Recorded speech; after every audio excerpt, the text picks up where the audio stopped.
Hi, Max hier von der Technik. Wie ihr seht, wieder Rotlicht. Das heißt etwas Taktisches. Und diesmal geht es ein bisschen mehr ums Thema DSÜ-Vorbereitung.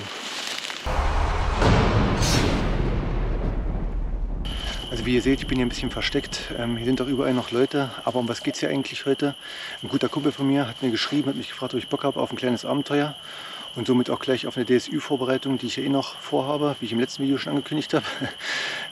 Und ich habe jetzt auch nur Koordinaten bekommen. Da bin ich gleich, da treffe ich mich mit den Jungs. Und soweit ich weiß, die Jungs durften noch nicht da sein, weil wir wollten uns erst treffen, wenn es dunkel ist. Und es wird das in einer halben Stunde so richtig dunkel. Und ich habe so eine kleine Lage bekommen und so weiter. Aber ich weiß auch nicht genau, was passiert. Ich weiß nicht genau, was wir machen. Ich habe noch einen Verpackungsplan bekommen. Also ich habe meinen Rucksack komplett so gepackt, wie er es mir vorgeschrieben hat.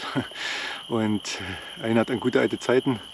Und ich bin super gespannt, also ich freue mich auf jeden Fall riesig. Ich habe ja von meinem Kumpel die Lage nach LADEV bekommen. Die Bundeswehrleute wissen, was LADEV ist. Hier sind irgendwie Angler unterwegs oder irgendwie sowas. Natürlich möchte ich von denen nicht entdeckt werden und deswegen gerade tiefste Gangart.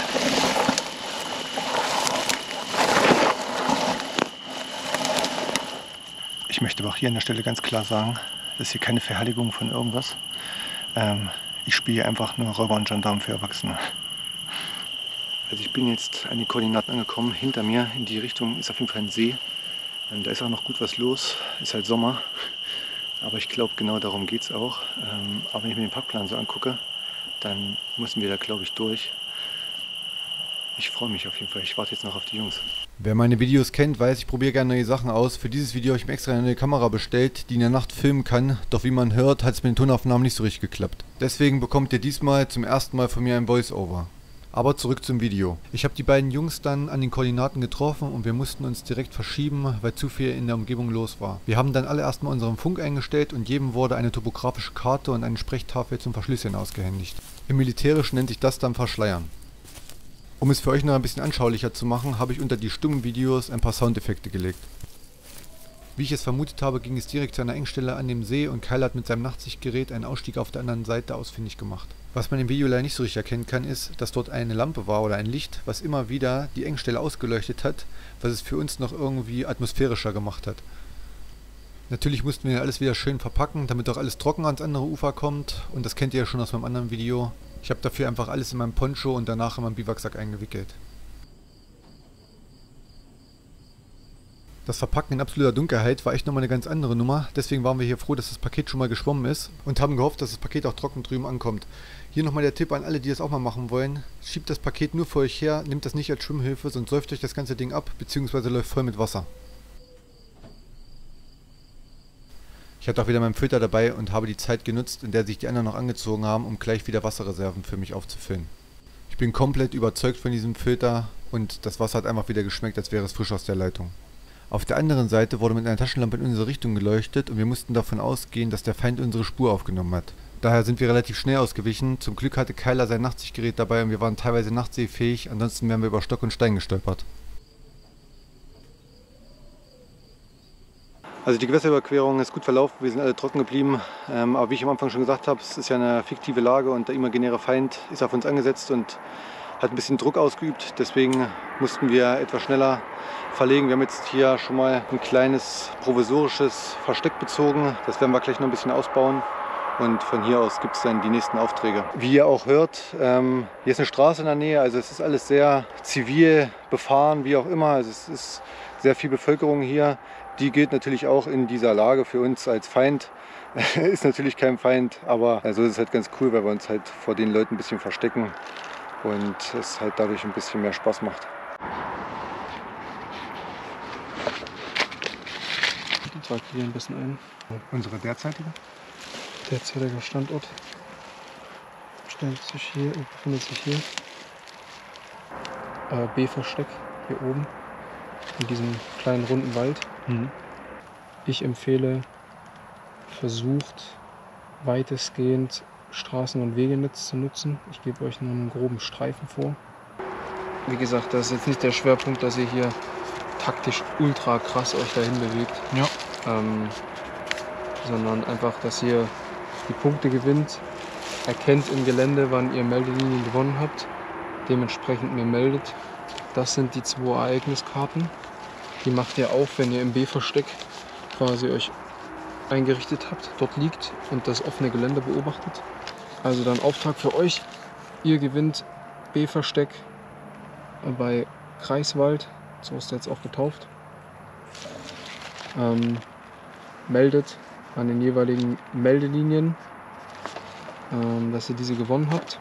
Beobachtet in B-Versteck für mindestens 3 Stunden. Anmerkung hier, 3 Stunden nur fiktiv, wenn ihr da seid.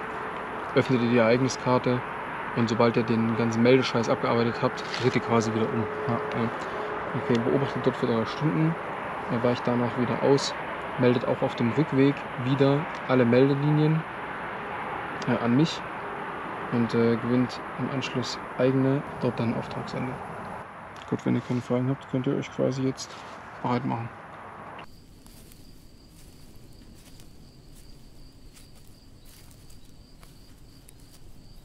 Wir sind jetzt losgegangen. Das Coole bei so einer Übung ist, dass ja die Prioritäten währenddessen sich verändern können.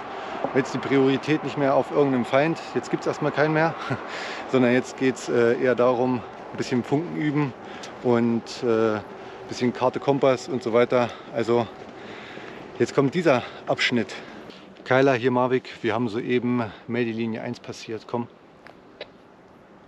Kyla, seine Antwort war: Verstanden, Meldelinie 1 gewonnen, Auftrag fortsetzen. Und weiter geht's. Problem ist nur, dadurch, dass wir mit den deutschen legalen Funkgeräten funken und das die nur PMR können. Ich kenne mich jetzt auch mit Funken nicht so gut aus. Auf jeden Fall sind da wohl die Wellen oder was weiß ich nicht so gut. Deswegen muss unsere provisorische Funkstelle uns jetzt irgendwie nachziehen die ganze Zeit. War so nicht gewollt, aber auch hier gilt immer der Leitsatz: Leben in der Lage. Fürs Video mache ich immer wieder Rotlicht an, aber jetzt will ich auf die Karte gucken und das zeige ich euch mal, wie ich das mache. Also meine Karte habe ich jetzt hier hingelegt. Wie gesagt, das will ich alles sonst im Dunkeln machen. Und der Poncho da drüber.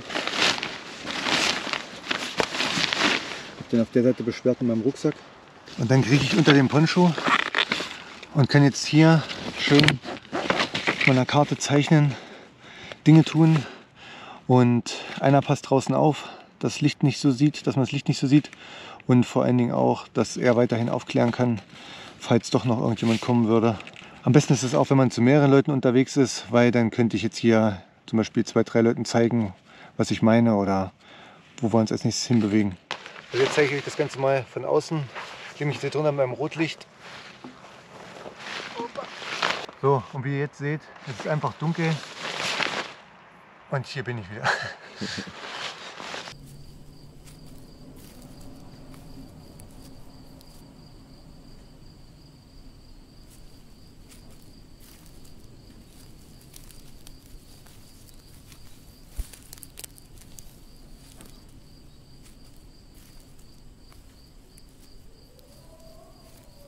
Nachdem wir alle Meldelinien gewonnen und gemeldet hatten, hatten wir unser B-Versteck erreicht.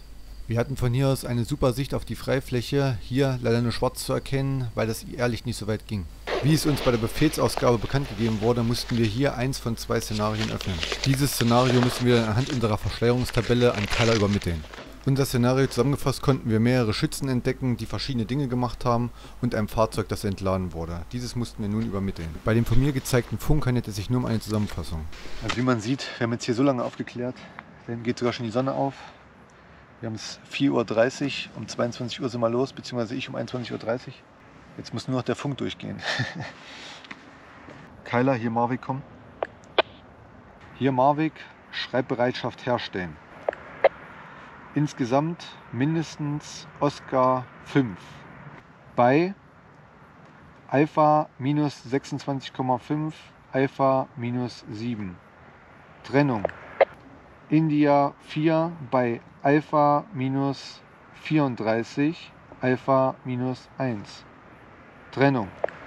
Lima Kilo, Bravo Uniform. Ende.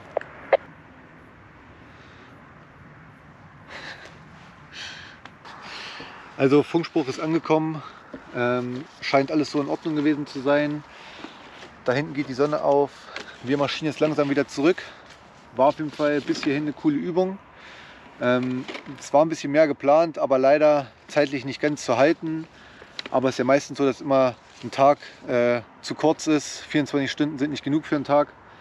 Deswegen werden wir bestimmt noch mal wieder so eine Übung machen. Hat mir richtig viel Spaß gemacht.